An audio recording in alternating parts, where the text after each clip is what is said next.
Ishmael Sadler contacted me on Twitter and asked me, so I'm having trouble landing a marketing job. And he said that when other people that he has seen who have similar experiences and backgrounds apply for jobs, they seem to have no trouble getting into a good agency or a good company. So what's he doing wrong? What advice does he have on his LinkedIn profile, which I have printed out here because analog. So let's go through this because this is an important topic. It's one that's personally important to me because, in the beginning of everyone's career, it's hard. It's very hard to get a job, and you wish someone would say, "Look, here's what people really look for," versus here's what is in the best of lists. Ultimately, this is the key. Getting a job is about establishing rapport, establishing a relationship, and building trust. It's sales. Getting a job is sales, where you are the product. And so you have to be able to sell the product in an effective way. What you are trying to do is help someone overcome fear. The hiring manager is afraid of making a bad decision because a wrong hire, a bad hire, is just an awful thing. It can take months or even years to get rid of a bad hire. The cost to your productivity is huge. A bad hire consumes so much of your time as a manager because you have to do all this one-on-ones and counseling them out and performance plans and all this stuff that detracts from your ability to do your job and to get results. So hiring managers are very averse to making a bad decision, and that's true in virtually every industry except the most unskilled jobs, and even then they want to avoid making a bad decision.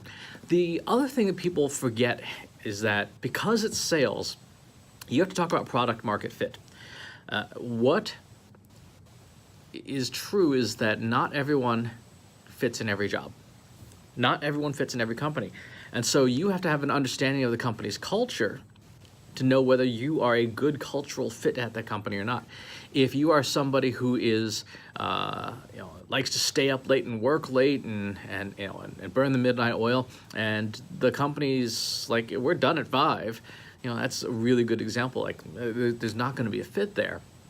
If you are someone, there are companies that are very open about their political orientations. If you are opposite of what that company's political orientation is, it will have an impact.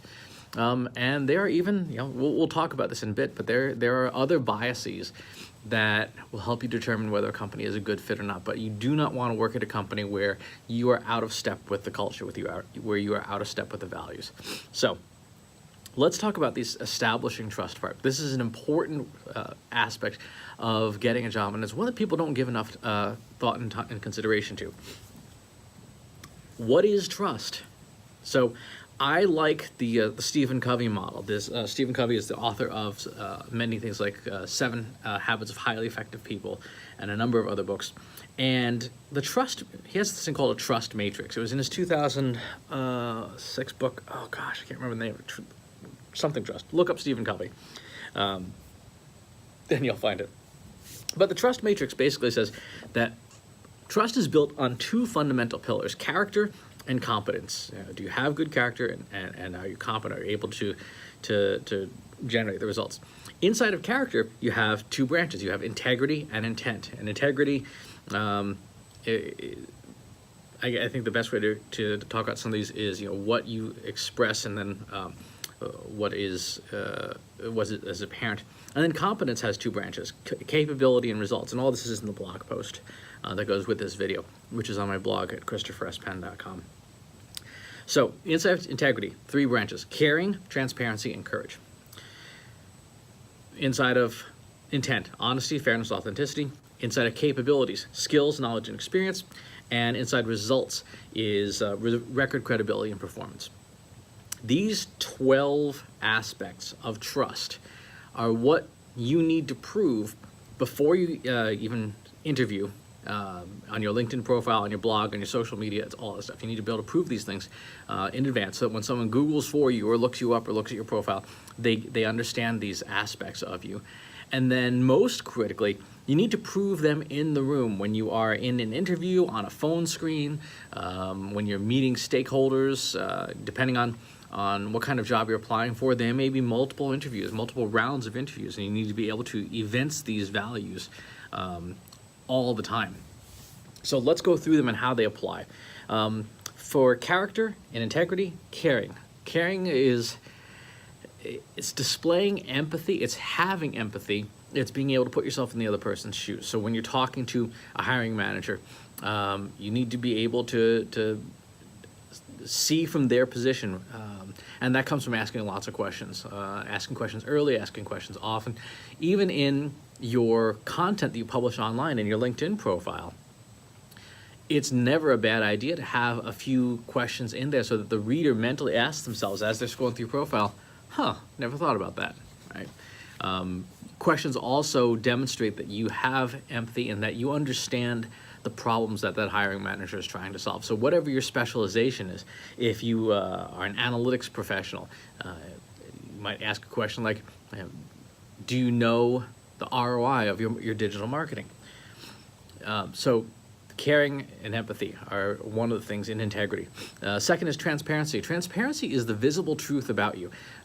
What can people see that proves you have competence, that proves that you have all of these attributes?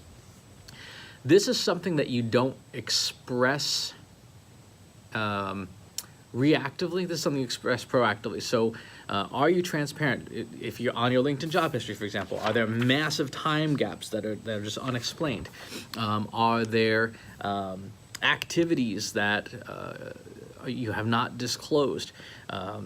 What is the visible truth about you? When someone Googles your name, what do they find? For many who have social media profiles, you may have a very different personal life that you express on Instagram or Facebook, whatever, than your professional life. And if that's true, you'd better ratchet those privacy settings to be appropriate. So there may be a set of transparency where you may want to have a certain visible truth about you.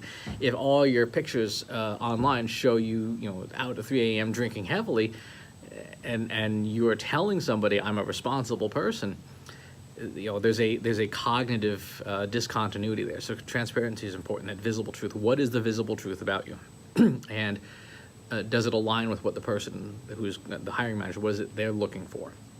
The third is courage. Do you have the willingness to be bold? Do you have the willingness to be forthright in your speaking to somebody?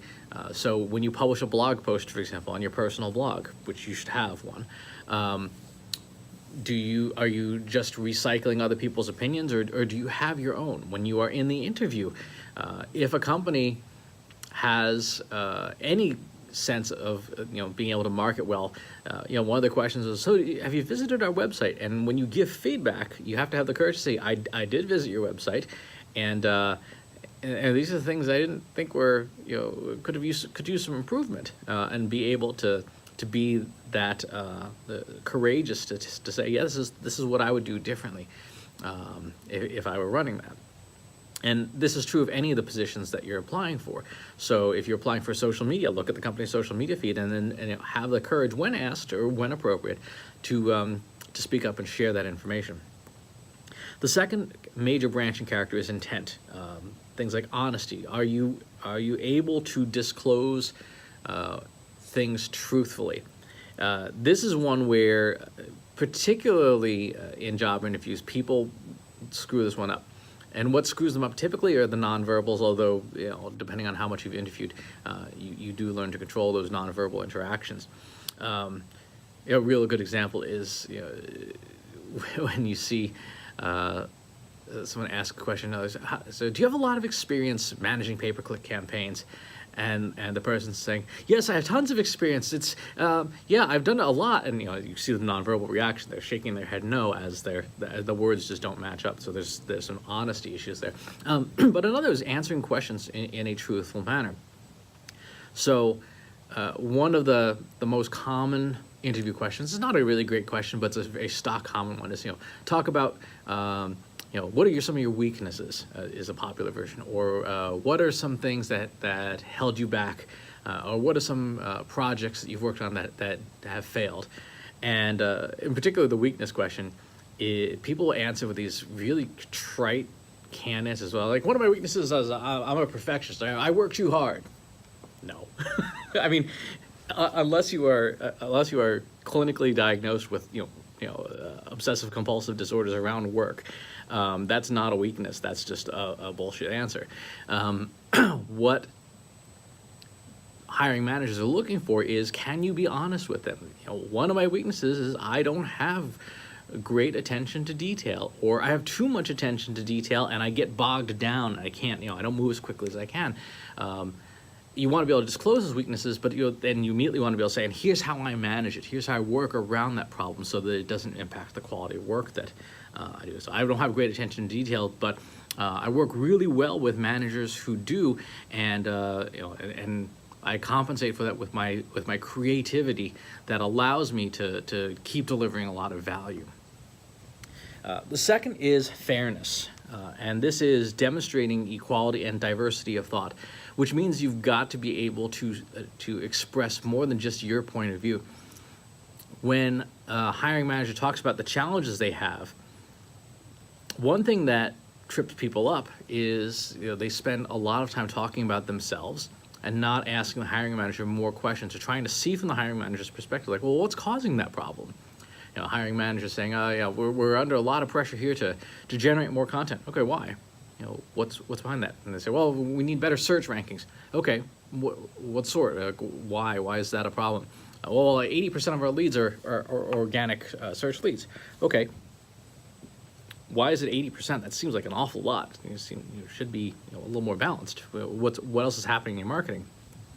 By being able to demonstrate this diversity of thought and see from the hiring manager's perspective, you can dig in and find what the real problems are. Equally true is if you are in a hiring manager's office and you see a big picture of a politician that from a party that maybe you don't respect, can you express curiosity and that diversity of thought and say, oh, that's interesting. What do you like about that person? Clearly have it on their wall. That can get thorny because obviously if you're asked for your own views, you should be honest, but you should also be able to see from their point of view, even if you don't agree with it, to demonstrate that diversity of thought. In general, though, stay away from politics.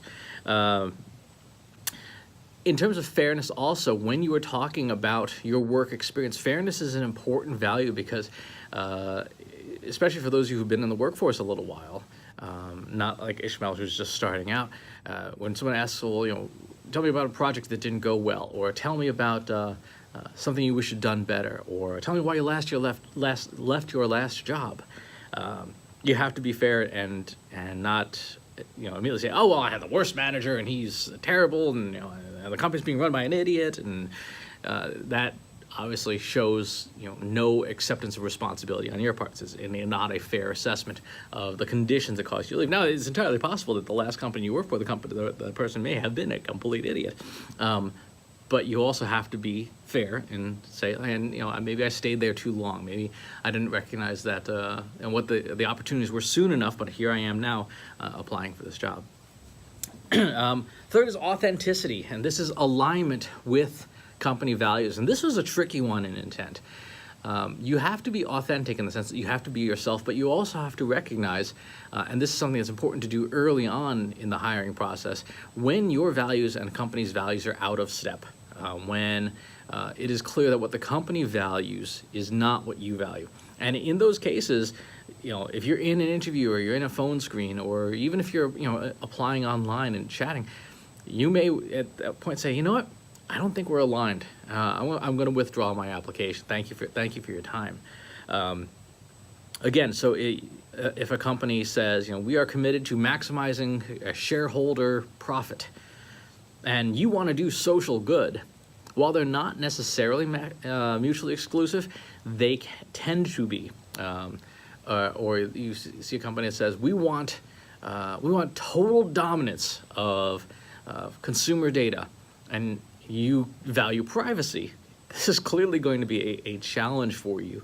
And so being authentic means knowing what the company values are, knowing what your values are, and seeing that there's an alignment between the two. If there is a strong alignment, and you see that in your interactions, and you see that in your research that you do before you even get on the phone, you look at the company's Facebook page or their Instagram page or whatever, and you see the culture and the values that they exhibit. You read their blog and such. That strong alignment of values that you may have with the company is an asset, because it helps you in the interview to say, one of your core values that you are honest and direct, and I really respect that, because I like to be able to share what I think could be done better. And if I truly can be honest and direct here, we're gonna have a great relationship. Now, obviously, if the company doesn't live its values, or you see a disconnect, that alone is a warning sign. So that's character. Character is important. Character, particularly like Ishmael, for someone like you who's starting out, character is going to be one of the most important things, because you don't have a huge track record, so someone will judge you on those aspects of character. But let's talk about competence, because there are things you can do that can help prove your competence in the role, that you can generate results. Competence is capabilities and results, as shown in the matrix. In capabilities are skills, knowledge, and experience. How do you prove these things, particularly if you are just getting started out? Number one, with skills, certifications are by far the easiest way to prove skills. So you'll have your degree. You have your degree from Buckinghamshire New University in the UK. So that's good, but then when I look down on your profile, we see featured skills and endorsements, and we don't have any endorsements, we don't have any recommendations. We'll talk about the recommendations in a second, but skills, certifications. So as a digital marketer, you should be stocking up on your Google certifications. So Google Analytics individual qualification, Google AdWords individual qualification. You want to go through all the Google Academy courses and get all your certifications, stock up on them. You want to get your Google Digital Sales certification. Everything that you can do that showcases, yes, I've got these capabilities, is important. All of the Google certifications are free of financial cost. They take your time, but having those certificates on the wall or on your profile is important. HubSpot also has its academy, and they have like 25 or something, crazy number of certifications. Go and get as many of them as possible too. They are also free of financial cost. They just require your time. And having that visible proof of your skills, having those third-party endorsements from valid companies like Google or HubSpot are super important, and they are within your reach to get. So make sure that you get those certifications. Second is knowledge. Knowledge comes through, particularly in the paperwork, with appropriate use of industry language and content creation. So, as said, you don't necessarily have a track record because you're just getting started out in your career. So what are you blogging about? Showcase that you are aware of and understand deeply current trends. In your personal blog, which you don't necessarily have to. So if you're just starting out, you don't necessarily need to go and buy a managed WordPress hosting site and do all this stuff, but it's really good practice. You can blog on like Medium or something like that. I would strongly recommend for your own skill building, you have go out and buy ishmaelsadler.co.uk or whatever, buy a WordPress host. It doesn't need to be a super expensive one, but then get experience, installing Google Analytics, Google Tag Manager, all that stuff, so that you can prove just by example that you have the knowledge and the skills to run a digital marketing infrastructure. Install the HubSpot marketing automation platform, the HubSpot CRM, the starter small business versions that are $0. A, because it'll help you earn those certifications, but B, then you have the ability to say, yeah, I've done that. I did it for myself. And you can see how those pieces of software work.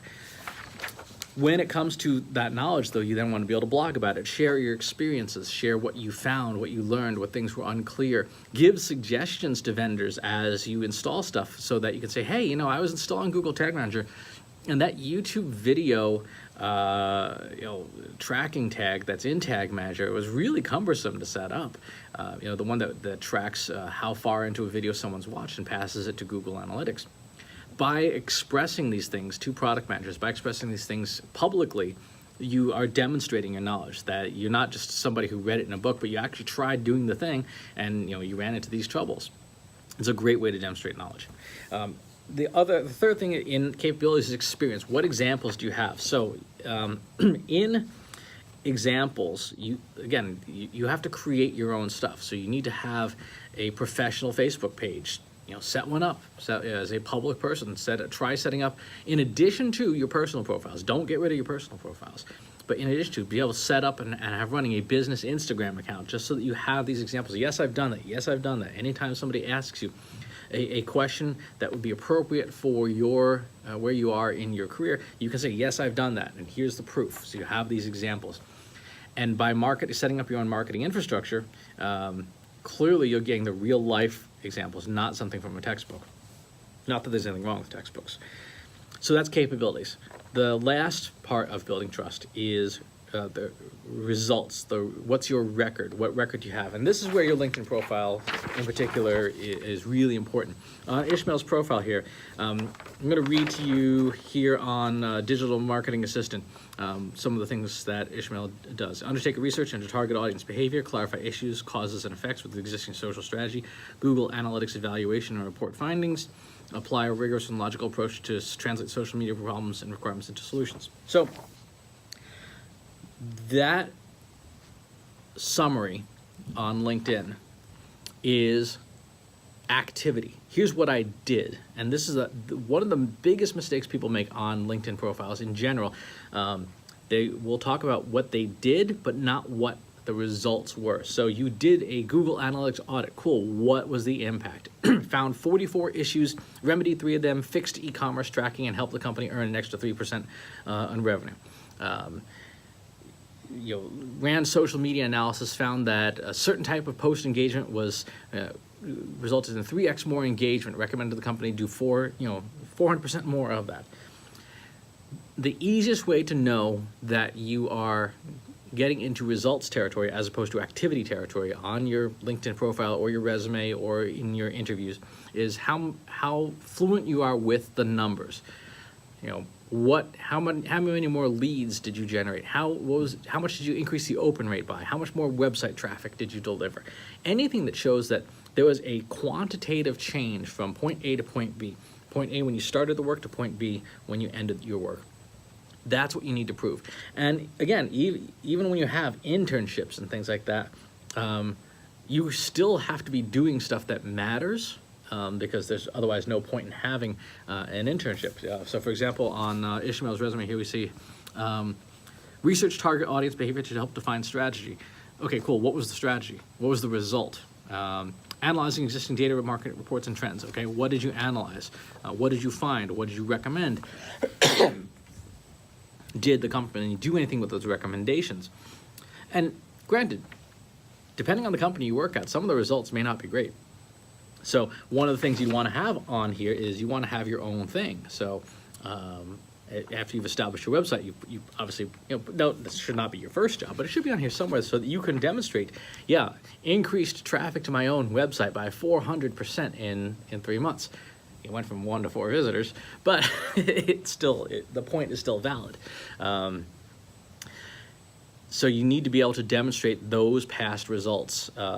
Anything but quantitatively. Focus on the numbers, build the numbers in. The second is credibility. Now, this is another area where LinkedIn profiles and LinkedIn in general are super useful. The worst possible thing you can have on a resume or a LinkedIn profile in 2018, in the modern era, is references available upon request. No. References on my LinkedIn profile, right? Get endorsements, get recommendations. Recommendations are the most important because someone has to take the time to actually write down even a couple of sentences about why they liked working with you. And endorsements, it's like likes on Facebook. Your cat could accidentally do it, but having 99 plus recommendations in all these areas still looks good. But recommendations are the key. Anything that you have done that you can earn a recommendation for is important on here because what you want to be able to show is, I got references. They are willing to say so in public. Right? They put the reference right on my LinkedIn profile. You can read them there. That gives you credibility. That gives you third-party endorsements say this person knows what they're talking about. This person was good to work with. This person was fun to work with. Whatever the ways. So you need references. If you've had one internship, one part-time job, one anything where someone else is in a position to honestly recommend you, get that recommendation on your LinkedIn profile. If they're not sure how, help them. Call them up, video chat with them on Skype or Google Hangouts or something. Screen share and walk through to get those recommendations, because they are public proof of what you do. And the third area is in performance. You know, what have you done? And again, for someone who is just getting started out, it's difficult to do. But again, if you can do any kind of volunteer work, nonprofit work, charitable work, and show that you can do the thing, whatever your specialization is, for companies or any kind of organization, that helps. So that's how you build trust throughout this process. Everything that is in hiring comes down to trust and risk mitigation. How many ways can you reassure a hiring manager that they're not going to make a mistake, that you are a safe bet, that you are what they need to look good themselves? Because they're going to hire you to do work, but that work's got to help them look better to their bosses and stuff. And so that's an important perspective. The last thing I want to speak to is accounting for biases. Social media profiles are business Tinder. If you're not familiar with the app Tinder, for some strange reason in 2018, it's a dating app where it's the most superficial dating app in the world, where you literally swipe left for no, right for yes on who you want to ask for a date based on their picture alone. But people have biases. People will look at your photo on a social media profile and make judgments about you before they ever pick up the phone. If you're not getting enough phone calls, if you're not getting enough inquiries, something is putting somebody off, and that may be their biases. So in Ishmael's case, he is in the UK, and he is black. There are people who are biased against black people. There are people who are biased against women. There are people who are biased against short people. There are people who are biased against lesbian, gay, bisexuals. Anything that you put on your profile is going to generate some reaction and some form of bias. But you have to be honest, you have to be authentic, you have to be yourself. If you're not getting an interview at a firm because, for example, you're gay, and the hiring manager is bigoted, you don't want to work there. You do not want to work there, because you will forever be having to suppress who you are in order to fit in. But understand that if you're not getting, if you do all the things that we've talked about in terms of proving integrity, intent, and capabilities and results, and you're still not getting a ton of inquiries, there may be biases there. So at the very least, mitigate those biases somewhat by having a good professional headshot, because it's business Tinder, and by acknowledging that, yeah, you're going to run into those biases. They are illegal in many locations, but that doesn't stop people from finding a way. Ishmael, in his direct message, said that he got feedback from one agency that he wore a suit to the interview, and the agency told him they didn't want to go any further because he was wearing a suit and that didn't fit in with their culture. Maybe. I think that's bullshit. I think that the hiring manager in that case probably had some kind of bias. Maybe I don't know Ishmael personally. He may be really tall, and I'm 5'3", I maybe have a bias against tall people. But understand that there are disqualifying things that are out of your control. Our job as candidates, our job as professionals, is to mitigate or reduce or remove entirely the disqualifiers that are under our control. Integrity, intent, capabilities, results. With the biases, we can't control them. But we also don't want to work for people who have biases against us, because that is just a recipe for disaster.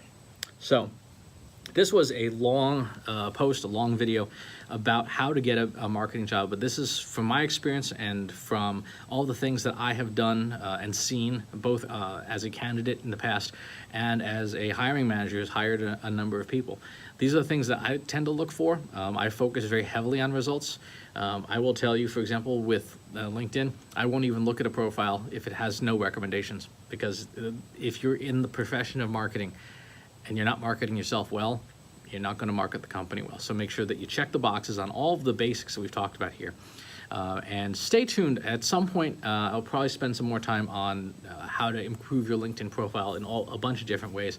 But at the very least, this will get you started, Ishmael, and anyone else who happens to be looking for work or thinking about looking for work. These are the things that you should be doing now while you're still at your current position to get everything in as good working order as possible before you hit the interview circuit. So good luck. I hope this was helpful, and stay subscribed.